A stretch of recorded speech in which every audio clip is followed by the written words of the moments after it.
Hey guys, today we're back in the 2022 Volkswagen Golf R. We've done a bunch of videos on this car in the winter. We've driven a DSG in the snow on winter tires.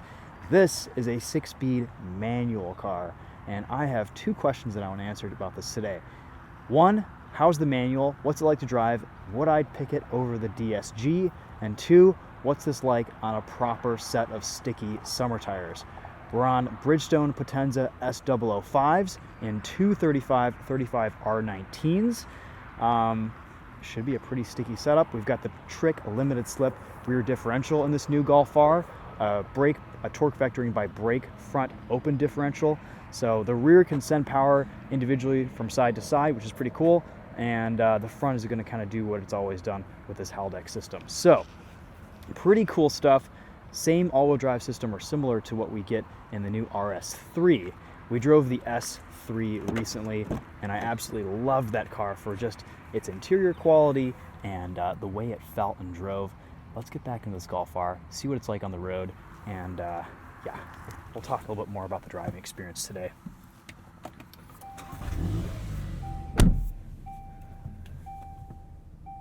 So, of course, the biggest update for the Golf R is that this interior is completely changed. Volkswagen has gotten rid of all the buttons. Everything is controlled through this infotainment screen. We have wireless CarPlay and Android Auto. After living with it with multiple vehicles, it's still a little bit annoying, but you do get used to it over time.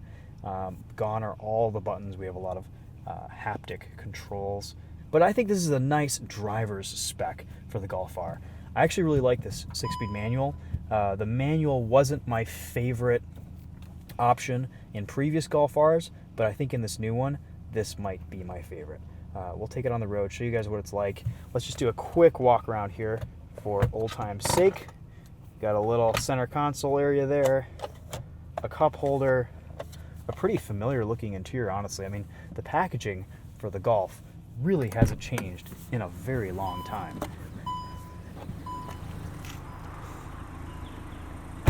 Love this new spoiler. Looks pretty aggressive. Nice quad exhaust tips coming out of the rear. Just mildly updated styling for the 22 model year. The front end is pretty different. Got this light bar across the front. I think that looks pretty cool. Volkswagen logo is really well integrated into the safety systems and sensors. Let's pop the hood. Look at this 2-liter turbocharged 4-cylinder. This is rated for 23 miles to the gallon in the city, 30 on the highway. Not bad for the performance that this thing puts down. 315 horsepower. It's got some torque. I don't know what happened in the engine cover. Heavy steel hood, as always with the Golfs. No hood struts for your 45 grand. But you get a really nice, usable back seat. Pretty spacious interior. Great packaging with these cars, as always. Rear climate controls with a couple USB-C ports. Always loved how the hatch opens, lifting up the Volkswagen logo. And no spare tire, but I think you can get one fitted around this subwoofer. So there is the option for a compact spare tire. Little grab handle here to close the hatch, and it closes pretty easily. The spoiler adds a little bit of weight to this compared to the GTI, and the hatch doesn't quite open on its own, but it works.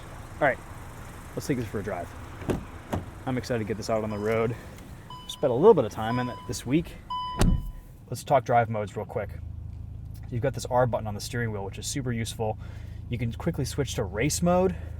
You have a choice between sport, comfort, race, and within race there's drift and special, this Nürburgring mode. And then I have a custom drive setting, which I actually prefer. Suspension is tuned to comfort, steering is in sport, drivetrain's in race, engine sounds in race, adaptive cruise controls in sport, and light assist is in race. So I'm going to probably drive with that most, but just for fun, let's start off in comfort mode and listen to what this sounds like when it's quiet.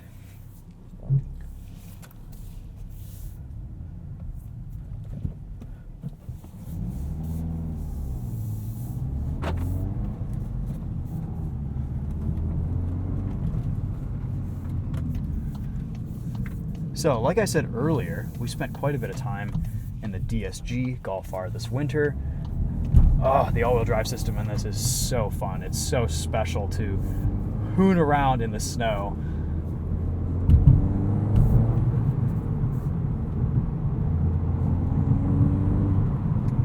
Kind of reminds me a little bit of the Focus RS in drift mode. It's still a 50-50 power distribution, but it can really send a lot of that power in the rear to one side or the other to initiate oversteer.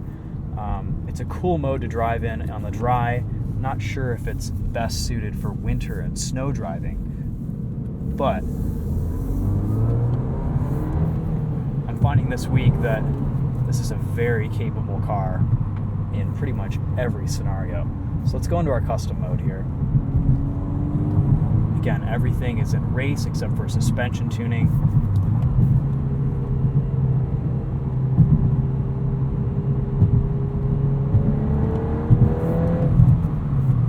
We have a really nice looking head-up display. Shows us our speed limit, our speedometer, and cruise control settings. You can configure this gauge cluster in a number of ways. I don't know how many tens of thousands or hundreds of thousands of options or configurations are possible, but there are many. You can control which gauge is on your left, which gauge is on your right. You can see change the whole display into like one of 7 different settings. It's kind of overkill if I'm being honest. I kind of prefer this central tachometer. There's that minimal display. Yeah, I think that's kind of my favorite. I like that. It looks good. Clutch is light, feels about as it always has, a pretty long travel with the pedal in the Golfs. Shifter feel, though, is a little bit sweeter. It's just a nice, crisp throw. It matches the inputs and the feedback that you get from the rest of this car very nicely. Driving position is great. Steering wheel, I think, looks and feels fantastic in hand. Volkswagen has always done some of the best steering wheels in the business, and this new Golf R is no exception. I really like the blue treatments and accents in this new car. They just look really sharp all around.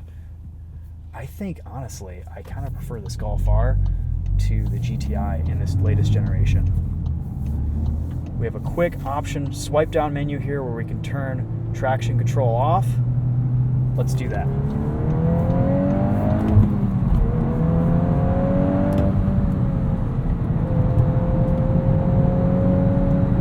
Pretty sharp front end. And then you get on the throttle and this car just rotates beautifully around a corner. No more terminal understeer. I really like the way this Golf R handles the suspension tuning, the balance achieved with the new all-wheel drive system. It really adds up to a nice driving experience. I appreciate that Volkswagen has stuck with shorter gearing too for the 6-speed. We're sitting at 70 miles an hour on the highway, about 3,000 RPM, maybe just a little bit under, about 2,900. And that's nice because you can get into boost in 6th gear past someone and you don't have to downshift into 5th, which I appreciate. Also, helps with carbon buildup in the long term if you're sitting at a higher rev. Yes, you don't get as good fuel economy, but I think this having shorter gearing overall makes it a more fun vehicle to drive and more engaging. So I really give Volkswagen credit for that, because in the past they have geared cars too tall and it kind of sucks some of the fun out of the driving experience, in my opinion. All right, let's try race. What does race mode do? In all of these more aggressive modes, throttle response is sharpened, suspension is shifted, you can change the tuning of the dampers to whatever you want. Still a little bit of understeer off throttle, but once you get on that accelerator, the front end and the rear end just kind of they tuck in and come around. Definitely the best handling Golf R ever. One thing, I don't really like this gauge cluster that they put you into in race mode, but that's okay. You could probably customize that a little bit. I'm not entirely sure. Let's go back into our drive mode. Let's put us into custom. In Nürburgring,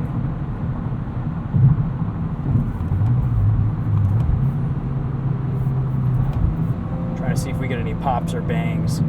I feel like in the DSG car we got more aggressive pops and bangs.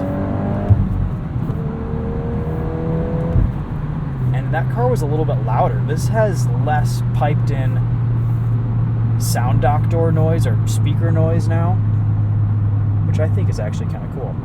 Let's activate drift mode, and we'll just turn everything off.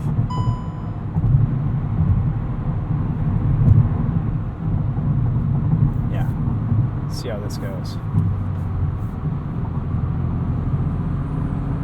Got a little power display meter here on the right, so you guys can see where our torque is being distributed. I like the throttle response. You can really, except for that I messed up, you can really rev match downshifts very easily in this car. Pretty quick to shift too. Pedals are nicely set up for heel toe downshifts. All right, so we're in drift mode now.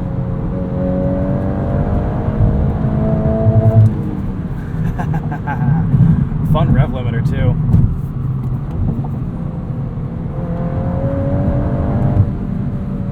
Yeah, in this mode it just feels a little bit more willing to rotate, which I think is fun.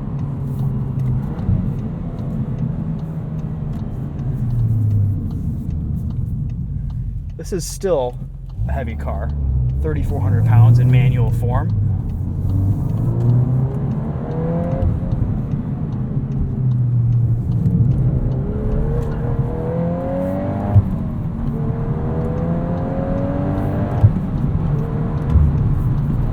Still in drift mode. These Bridgestone tires are good.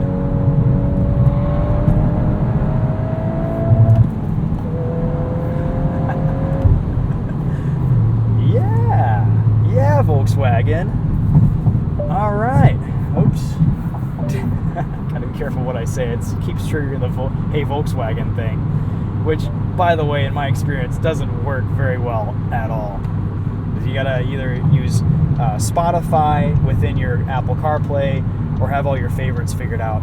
But the problem that I have with it is that you have to leave whatever you're looking at to change your radio station, and yeah, there's no knobs, there's no tuning dials.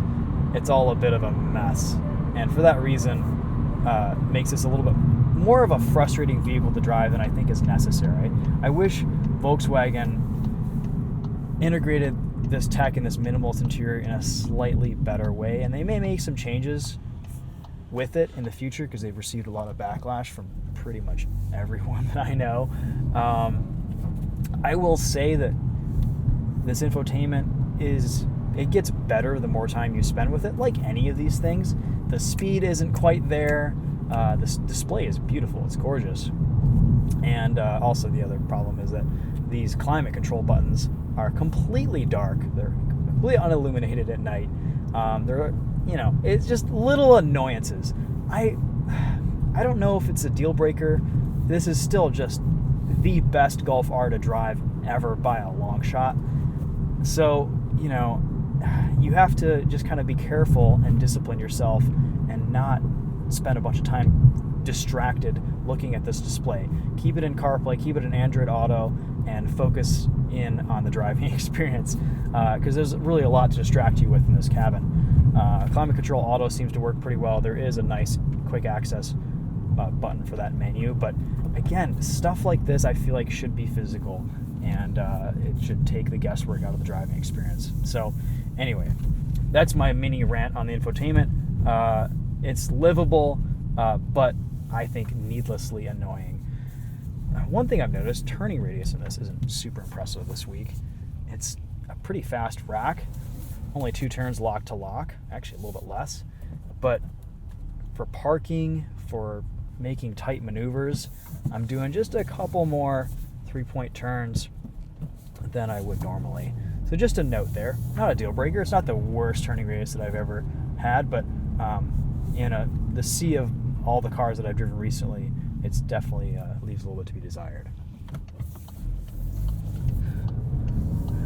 This manual transmission, I actually really like this gearbox. The DSG I thought was a little bit meh.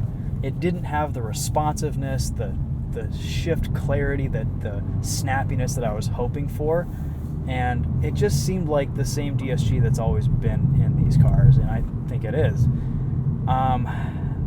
This manual is a fantastic 6-speed manual. I like the way the shifts feel. You can bang gears, you get a good amount of control with your revs. There's no rev hang. It's really, really tuned well with this 2-liter turbo, and the gearing is right. So I think the manual is the way to go on this Golf R. 45 grand. This Golf R has a higher performance threshold than it's ever had, but I think it's a little bit more fun to drive too than it ever has been. The Volkswagen Golf R has always been a little bit more conservative compared to its, more rowdy competitors like the Focus RS, the Veloster N, and the Civic Type R. A little bit more comfortable. It's a better daily driver. It's more reserved. It's a little bit quieter. But I think this new 2022 is the most fun to drive because of that updated all-wheel drive system. Now, are most people going to even approach the limit to feel what that all-wheel drive system can do? I think some will. Where it really shines is at the limit on track or in a very spirited fashion on a canyon road or a back road or an entrance ramp. So you have to kind of push this car to really appreciate the changes and the updates that Volkswagen has made. Honestly, I really, really liked my time in the S3. I found for virtually the same price, maybe a little bit more expensive, the interior quality was better. There were the infotainment, the usability, the functionality of the interior space was a lot easier to live with. There were a lot more physical controls, and that dual clutch, I think, was better tuned than the Golf R's. It was a little bit more responsive, a little bit easier to live with and drive, and a little bit smoother too. So, and the S3 sounds really good. It almost makes a 5-cylinder noise, and this manual is a little bit quieter, and I actually kind of like it. It's less fake sound.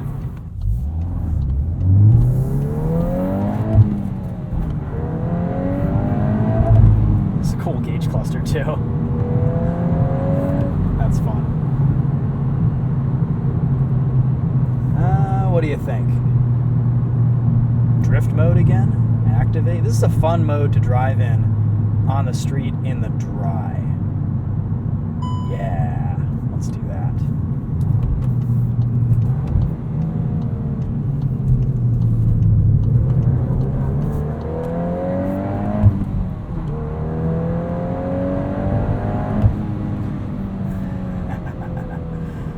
Love the way this sounds between shifts too. This 2-liter turbo is just so responsive. A little bit drony in the mid-revs, in the mid-range, but there's power just everywhere.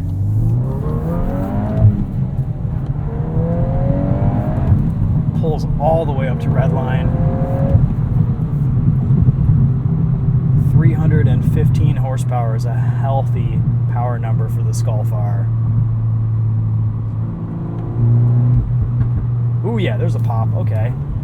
Gotta get things warmed up a little bit, maybe.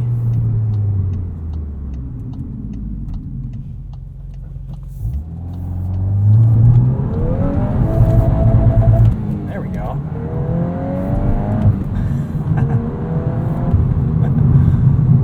Oh, man.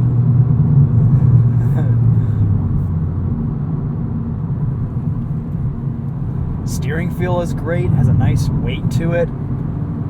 Not the most communicative rack, but again, feels like it kind of always has in the Golf R and the GTI.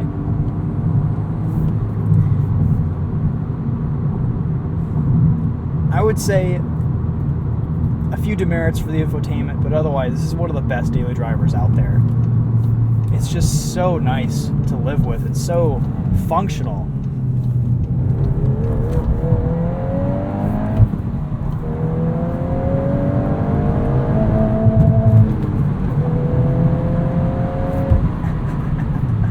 Let's test out adaptive cruise control here. So we'll turn our system on, set it. We can't skip 5-mile-an-hour increments with the double haptic press, but you can hold it and skip 5-mile-an-hour increments very quickly, which is great. I love that Volkswagen gives us adaptive cruise control with a manual transmission. That's great. You can easily change your following distance if you want. Travel assist. Let's try this just a little bit. taking a minute to recognize our lanes. There we are. It does keep you pretty well centered, but if I'm just sitting here, kind of resting my hand on the wheel, relaxing, is it going to prompt me to put my hand on the wheel again? It has quite a bit this week, yeah. It's telling me to take over steering. So I've got my hands on the wheel. It sensed that, but it doesn't always. It does last a pretty long time though. This is a good system for long road trips, for highway use. If you need to go in, yeah, so take over steering. I just did that little jiggle and it didn't quite register until the second time. If you're on the highway, you want to fiddle around with the radio station, go through the 10 menus to change it.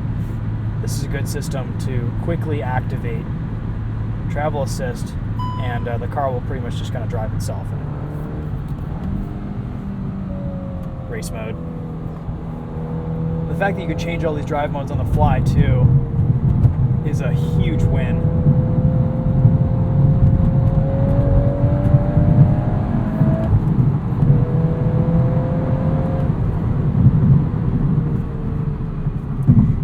Even the brake pedal feel is nice. Boy, the suspension does get stiff when you put it into race mode. It's fun to have that much adjustability. Let's throw us into our custom mode again.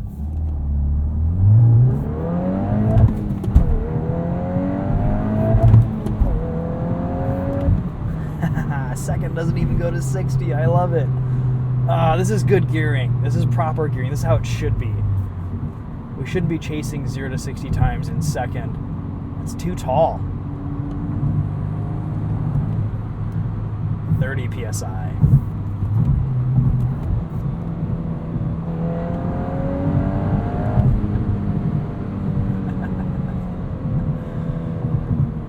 Okay, well, it's probably time to wrap this video up. There's a lot to like about this new Golf R, and really pretty much only one thing to not like. And if you can get over that,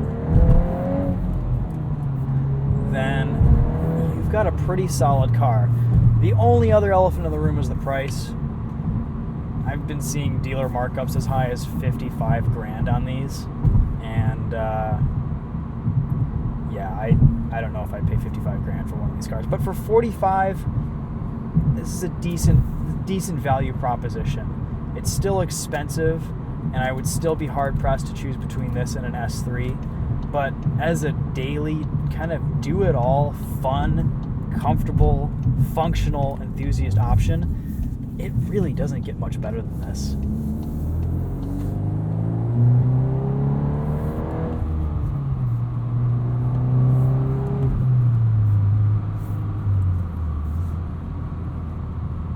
Volkswagen hasn't really strayed from too much of their philosophy, but they've improved this car dynamically in pretty much every way. Okay, 2022 Golf R, our usual parking spot is closed, so we'll just park it here, do a quick walk around, and that'll be that. Cool. All right, guys, well, hopefully that gives you an idea of this 2022 Volkswagen Golf R 6-speed manual. Always good getting behind the wheel of one of these. Again, I think we need to get some more time in a GTI. Right now, I really prefer this Golf R to the GTI, and that's never been the case. This has kind of won me over in this new Mark 8 generation. So, oh gosh, it's filthy. That's all pollen. This car was green yesterday with pollen. Just insane this year. Okay, well, anyway, that's it for this one. Thanks again for watching. We'll see you guys in the next video. Let me know if you have any questions in the comments. Yeah, stay tuned for more later this week.